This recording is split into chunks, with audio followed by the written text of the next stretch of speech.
नमस्कार साथियों, स्वागत है आपका। देखिए, जैसा कि आपको पता है यूपी पुलिस 2023 का एग्जाम जो हुआ था 2 शिफ्ट में 17 और 18, तो वो कैंसिल कर दिया गया है। इसमें ये आप नोटिस देख सकते हैं। ये एग्जाम कैंसिल नहीं होता, लेकिन इतने ज्यादा बच्चे पहुंच गए और इसमें एक आदमी है जिसका बहुत ही ज्यादा योगदान है, उसी की वजह से ये पेपर कैंसिल हुआ है। भर्ती बोर्ड ने माना है कि पेपर आउट हुआ था, वरना वो मान ही नहीं रहा था कि पेपर आउट हुआ है। और ये केवल किस इंसान की वजह से हुआ है, उसका नाम है विवेक सर, जो एग्जामपुर के हैं। तो उन सर को मैं बहुत ही अपने दिल से धन्यवाद देना चाहता हूं कि उन्होंने छात्रों का साथ दिया और इस आंदोलन में भाग लिया, जिससे कि ये पेपर निरस्त हो सका। अब दोबारा से पेपर करने की बात की गई है। आप इस नोटिस को देख सकते हैं कि इसमें कहा गया है कि 17 और 18 2024 को संपन्न हुई पुलिस भर्ती के संबंध में प्राप्त सूचनाओं परीक्षण के आधार पर शासन को पारदर्शिता के उच्चतम मानकों के दृष्टिगत इस परीक्षा को निरस्त करने का निर्णय लिया गया है। ये आदेश आज ही आया है। शासन ने भर्ती बोर्ड को यह निर्देश दिए हैं कि जिस भी स्तर पर लापरवाही बरती गई है उसको देखें, उसकी जांच करें और 6 महीने के अंदर दोबारा अच्छी तरह पूरी सुनियोजित तरीके से परीक्षा को आयोजित करें।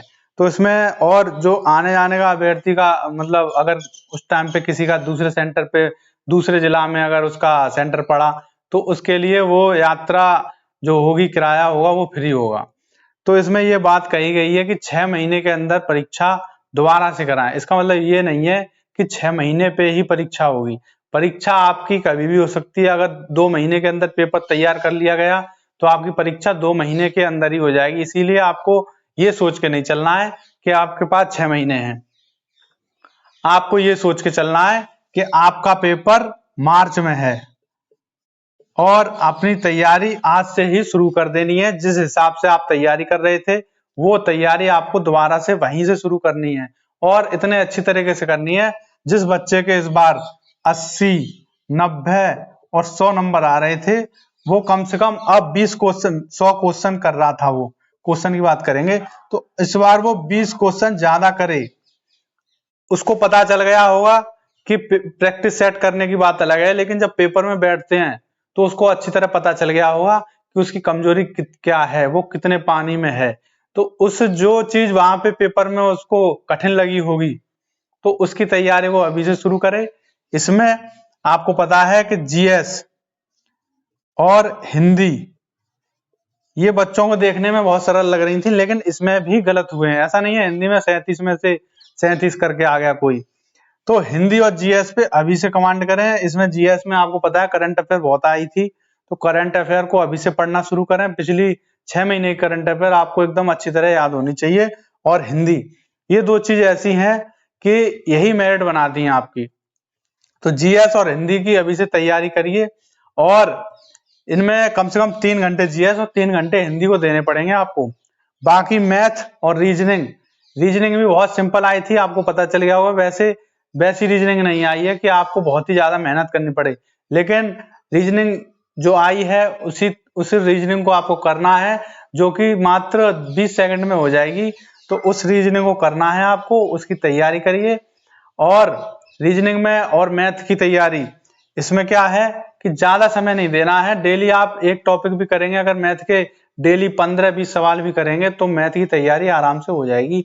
अब आपके पास मार्च को लेके चलें। मार्च, अगर अप्रैल में भी पेपर होता है तब भी आपकी तैयारी अच्छी तरह हो जाएगी। ये तो मान लीजिए कि एक प्रैक्टिस सेट की तरह आपका 17 और 18 जिन बच्चों का पेपर हो गया, वो समझें कि प्रैक्टिस सेट दिया था उन्होंने, तो उसको भूल जाइए और उससे सीख जो आपको मिली है उसको अब आगे काम में लाइए। तो ये पेपर आपका 6 महीने नहीं होगा।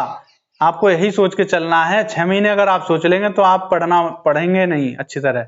आपको यही सोचना है कि मार्च में भी हो सकता है, अप्रैल में भी हो सकता है। आपको तैयारी अपनी उसी तरह करनी है डेली, जिस तरह आप पहले कर रहे थे।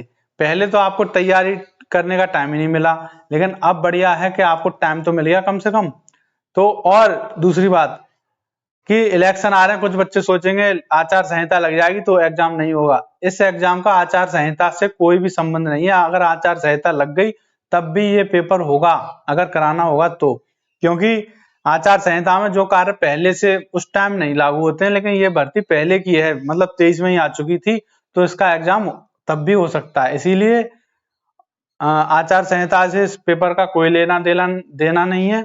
आप इसकी तैयारी करिए। इसका एग्जाम मार्च, अप्रैल, मई, जून कभी भी हो सकता है, लेकिन आपको मार्च लेके चलना है कि 30 दिन के अंदर भी ये एग्जाम हो सकता है। अगर बाई चांस उन पे पेपर एक और हुआ या फिर वैसे तो दोबारा पेपर बनेगा, तो आप उस पेपर को भूल जाइए। कब होगा कि मार्च में हो सकता है, अप्रैल में हो सकता है। इसीलिए आप 30 दिन के अंदर अपनी तैयारी को परफेक्ट करिए और फिर उसका रिवीजन चालू करिए। फिर उसके बाद डेली जो नई चीज है उनको सीखते जाइए, जीएस और हिंदी में। तो मिलते हैं अगली वीडियो में। Thank you.